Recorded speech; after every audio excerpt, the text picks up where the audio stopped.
नमस्कार, आप देख रहे हैं हल्ला बोल टीवी। मैं हूं सुशील कुमार सिंह और मेरे साथ हैं जन सुराज के जोनल मीडिया प्रभारी संजय कुमार ठाकुर। आइए इनसे बात करते हैं। विधानसभा चुनाव, उसमें करारी हार और आगे की बड़ी चुनौती, कार्यकर्ताओं में कैसे जोश बढ़ेंगे और इसको लेकर पार्टी आगे क्या रणनीति बना रही है? बिहार के लोगों को समझने में दिक्कत हुई है।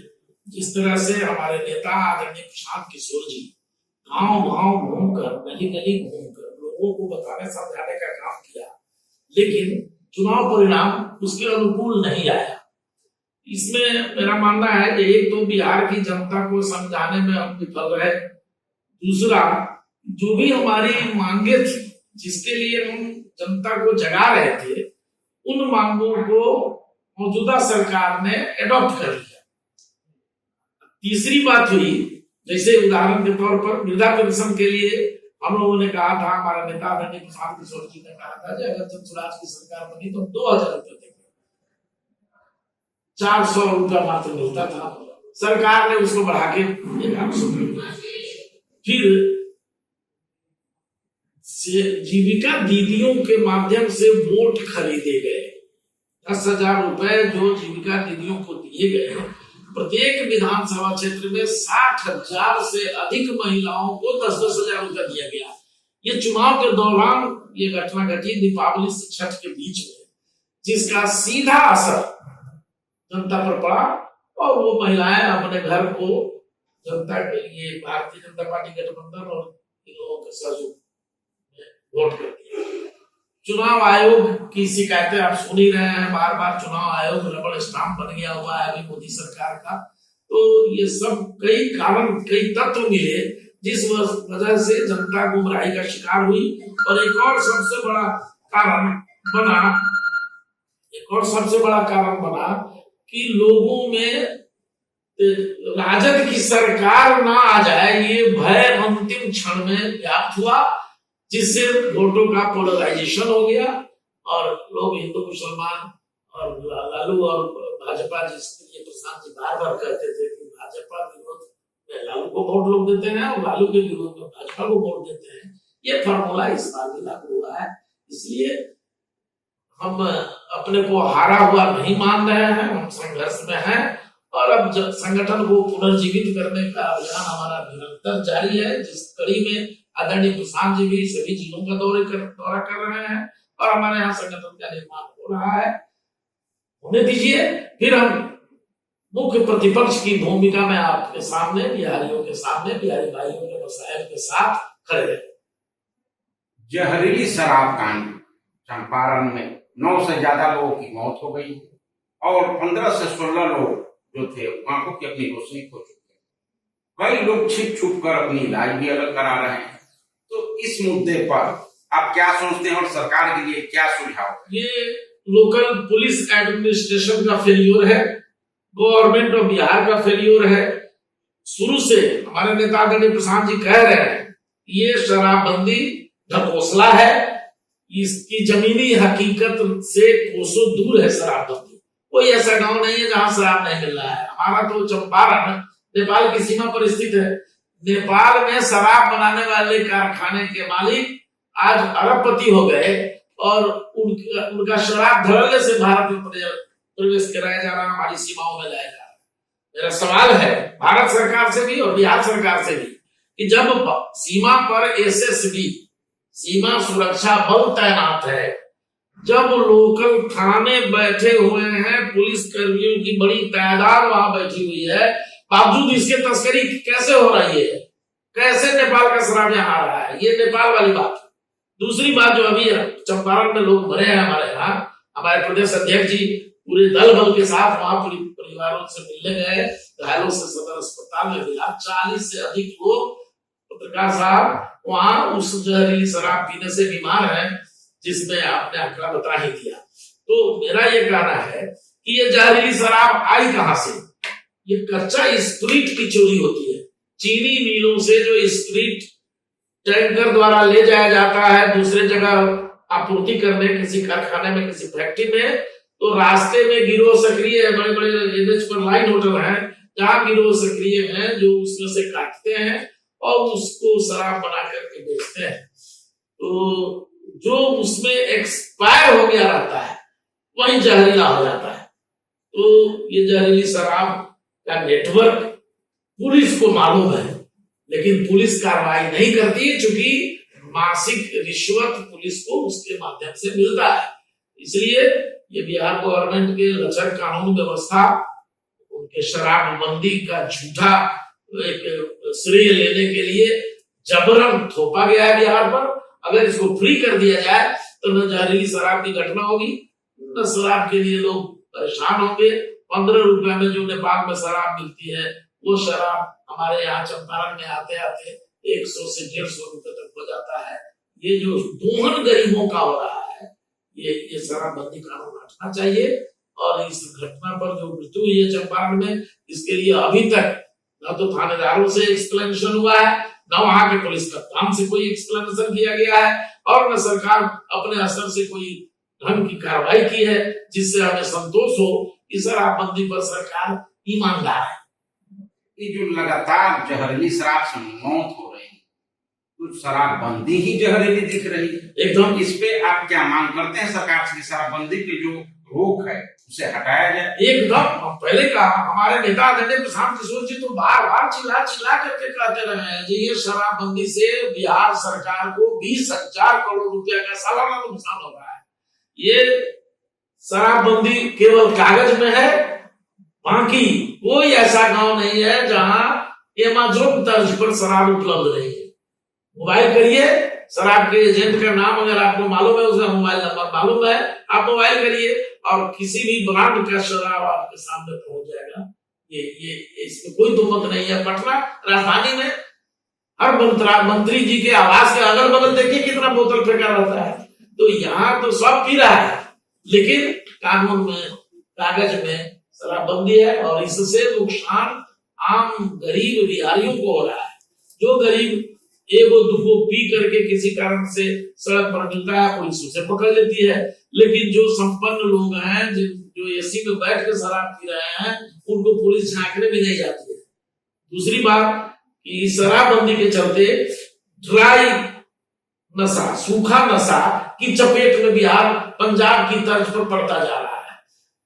उल्टा पंजाब, आपने एक सिनेमा देखा होगा, पंजाब में स्मैक, गांजा, भांग, अफीम, चरस की सप्लाई बहुत होती रही है और वहां के लोग उससे परेशान रहे हैं। आज बिहार में भी वही हालत है। बिहार में ये सूखा नशा घर करता जा रहा है। इतना ही नहीं, लोग कोई दवा है, सिरप है, उसको तोड़ के पीता है, उसमें शराब का आनंद उठाता है। इस तरह से विकृतियां तेजी से बढ़ रही हैं। इस शराबबंदी से फायदा कम, नुकसान ही नुकसान है। युवाओं को नुकसान हो रहा है, बिहार के आर्थिक व्यवस्था को नुकसान हो रहा है, लोगों की मानसिक स्थिति में परिवर्तन हो रहा है। ये दुर्भाग्यपूर्ण है। लॉ एंड ऑर्डर को लेकर अभी जो नालंदा कांड हुआ है उस पे सरकार की पहल, और आगे आपकी टीम भी वहां गई थी। नालंदा कांड के बाद आपकी पार्टी की टीम गई थी, तो सरकार को आप क्या कहना चाहेंगे, या इस अपराध को लेकर कौन जिम्मेदार है? इस तरह की घटनाएं जिलेवार आप देखेंगे, लूट हत्या बढ़ी है। मुझे आपको याद मैं करा दूं कि लालू यादव के जंगल राज और आतंक राज से बड़ा आतंक और जंगल राज बिहार में अभी नीतीश बाबू के रहनुमाई में और भारतीय जनता पार्टी के घराने से है। जब मंत्रालय में अपराधी बैठे रहेंगे, जब अधिकारियों में अपराधी बैठे रहेंगे, तो आप अपराध और लॉ एंड ऑर्डर पर नियंत्रण कैसे कर पाइएगा? अभी आपने देखा ना, जहानाबाद की बच्ची के साथ जो दुष्कर्म हुआ, किस तरह से साजिशों उसकी हत्या कर दी गई। अगर वो जीवित बचाई जा सकती थी, अगर वो जिंदा होती तो वो बयान देती, दोषियों को बताती प्रशासन को, जो ये फलाना दोषी है। उसके दोषियों को बचाने के लिए जब बिहार के डीजीपी को उसके परिजनों को बुला के समझाना पड़ता है कि आप केस वापस कर लो, इसमें लड़ने से आपको फायदा नहीं है, एक मुश्त रुपया मिल जाएगा, आप इस बात को खत्म करो। लड़की के माता और पिता को कहा जाता हो, उस राज्य में लॉ एंड ऑर्डर की बेहतरी की उम्मीद करना अपने आप को धोखा देना है। बिहार की सरकार फेल्योर है। बिहार की सरकार बच्चियों के बलात्कारियों का संरक्षक है। बिहार की सरकार आज तक जहानाबाद की बच्ची जिसने बलात्कार किया है वह वो गिरफ्तारी हुई है। जो बड़े लोग उसमें शामिल है वो क्यों नहीं सामने लाए गए? मामला सीबीआई को दिया गया इसलिए जो लिपापोती किया जाए, फिर भी अभी तक सीबीआई ने क्या किया है? किस सही आदमी को पकड़ा है?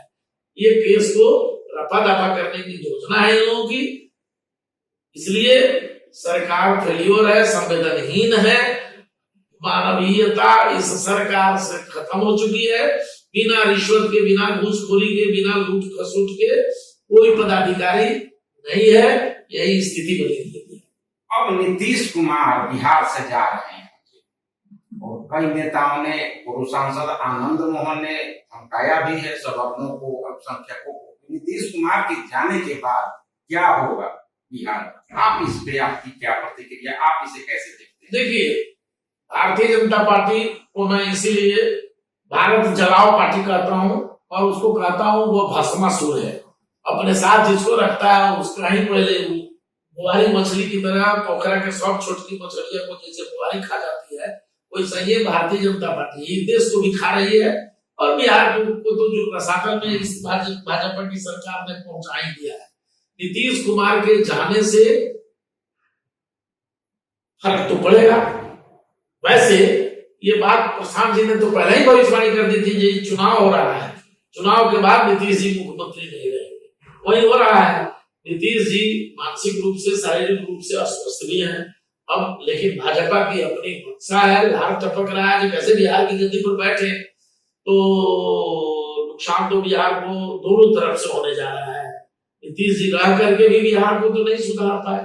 जिस शिक्षा व्यवस्था को सुधारने के लिए, जिस आतंक राज से मुक्ति के लिए, जिस बिहार के पलायन रोकने के लिए लोगों ने लालू यादव के आतंक के खिलाफ नीतीश कुमार को की रहनुमाई में हुकूमत सौंपी थी, लॉ एंड ऑर्डर को तो 5 साल उन्होंने ठीक से मेंटेन किया, लेकिन उसके बाद उनकी पकड़ ढीली पड़ती चली गई और भारतीय जनता पार्टी का इतना इंटरफेरेंस होने लगा, क्योंकि भारतीय जनता पार्टी अपराधियों का सबसे बड़ा संरक्षक है। ये पूरे देश में प्रमाण हो चुका है। जितने बड़े बड़े महाघोटालेबाज हैं वो भारतीय जनता पार्टी में गए हैं किसी दल से, तो उनके गंगाजल में शुद्ध हो गए। तो इसके अनेक दर्जनों उदाहरण हमारे पास है। तो इसलिए भारतीय जनता पार्टी तो चाहेगी कि उसके रिमोट कंट्रोल की सरकार बिहार में हो, क्योंकि इसी काम के लिए उसने सरकार को मदद करी थी।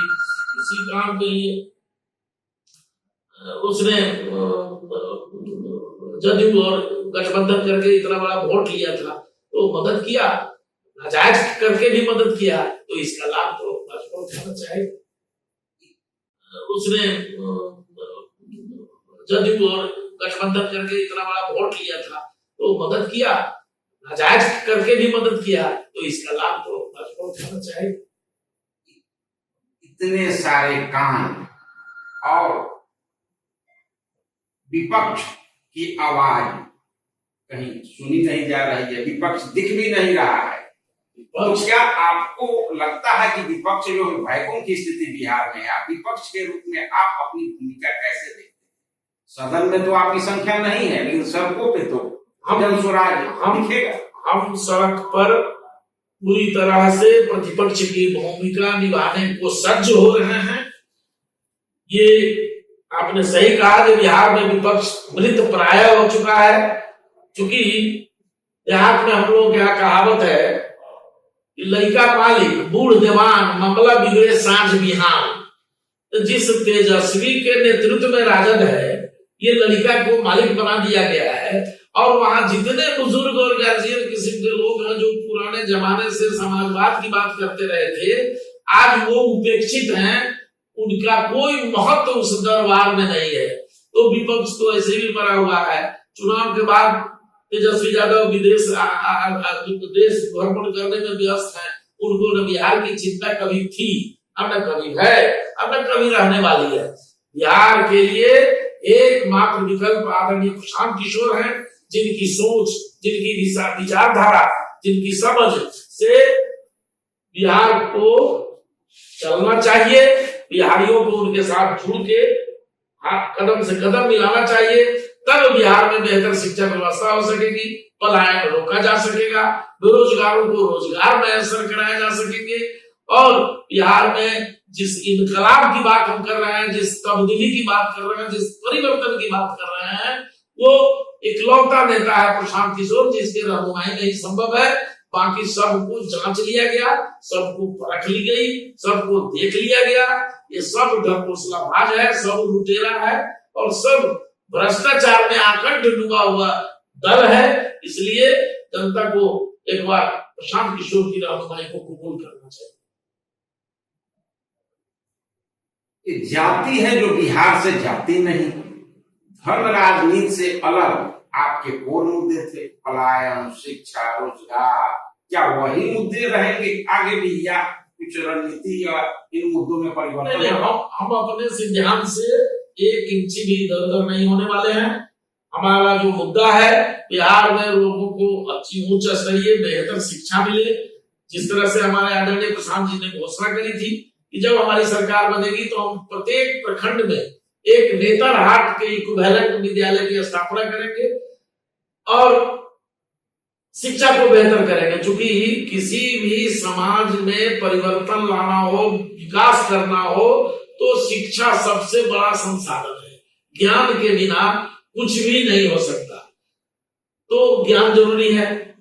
फिर बड़ी संख्या में जो हमारे बेरोजगार सड़कों पर हैं, जिनको रोजी रोटी नहीं मिल रही है, जिनको सरकार में नौकरियां नहीं है, वैकेंसी नहीं हो रही है, उद्योग और कल कारखाने नहीं बिहार में खोले जा रहे हैं जिससे लोगों को रोजगार सृजित किया जा सके, तो मजबूरन हमारे बच्चे बिहार छोड़ करके दिल्ली, गुजरात, असम, आंध्रा, कर्नाटका, तमिलनाडु, असम, बंगाल आदि प्रदेशों में जाकर रोजी रोटी की तलाश कर रहे हैं और वहां प्रताड़ित भी होते हैं। तो पलायन रोकना, बिहार में बेहतर शिक्षा व्यवस्था देना, रोजगार का मौका मैसर कराना।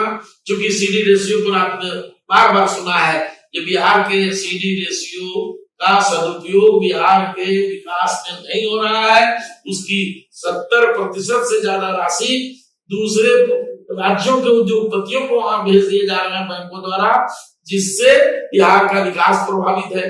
तो खेती की हालत वही है, किसान कर्ज में डूबा हुआ है, उसके उत्पादन का मूल्य उसको बेहतर नहीं मिल रहा है और कई तरह की समस्याओं से पूरा बिहार जूझ रहा है। तो बिहार के लोगों को तो सोचना होगा, अपने मिजाज को बदलना होगा, तब जाकर के बिहार का उत्थान हो सकेगा। आपकी पार्टी पंचायत लेवल पर जो पंचायत चुनाव है उसमें भागीदारी की बात की है, तो पंचायत चुनाव में तो दलगत राजनीति उसमें किसी दल का तो होता नहीं, तो फिर इसमें अपनी आपकी सक्रियता कैसे, या उस चुनाव को जी उसमें बहुत स्पष्ट कर दूं, सही बात है, बिहार में पंचायत चुनाव दलगत राजनीति से अलग होता है, लेकिन हम ये चिन्हित करेंगे कि किसी पंचायत में हमारा जन सुराज का कौन मजबूत साथी है जो पंचायत चुनाव लड़ना चाहता है। पंचायत चुनाव में वार्ड का चुनाव है, समिति का चुनाव है, पंच का चुनाव है, सरपंच का चुनाव है, मुखिया का चुनाव है और जिला परिषद का चुनाव है। तो जहां हमारे मजबूत साथी चुनाव मैदान में रहेंगे, हम इंटरनली उनकी पूरी मदद करेंगे और हमारे सभी उस क्षेत्र के कार्यकर्ता उनके साथ लग करके ईमानदारी से उनको विजयी बनाने के लिए काम करेंगे। चूंकि आदरणीय प्रशांत किशोर जी की समझ यह है कि जब तक गांव के स्तर पर ईमानदार नेतृत्व खड़ा नहीं होगा, तब तक भ्रष्टाचार को जड़ से खत्म नहीं किया जा सकता। ज्यादा भ्रष्टाचार पंचायत में अभी फैला हुआ है। पंचायत के मुखिया कौन हो रहे हैं, जो 2 करोड़ 4 करोड़ रुपया खर्च कर रहे हैं और 2000, 1500, 1000 रुपया देकर मुर्गा भात खिला करके मुखिया बन जा रहे हैं, तो उनसे आप ईमानदारी की अपेक्षा कैसे करिएगा? वो तो चोरी करेंगे, वो तो भ्रष्टाचार करेंगे, विकास की जो राशि पंचायत में जा रही है उसको लूटेंगे। इसलिए हमारी पार्टी की सोच है कि पंचायतों को एक ईमानदार नेतृत्व उपलब्ध कराया जाए ताकि भ्रष्टाचार को वहां पर जड़ से खत्म किया जा सके। इसलिए हम पंचायत चुनाव में अपने साथियों को उत्साहित करेंगे, लगाएंगे और उनका समर्थन करेंगे।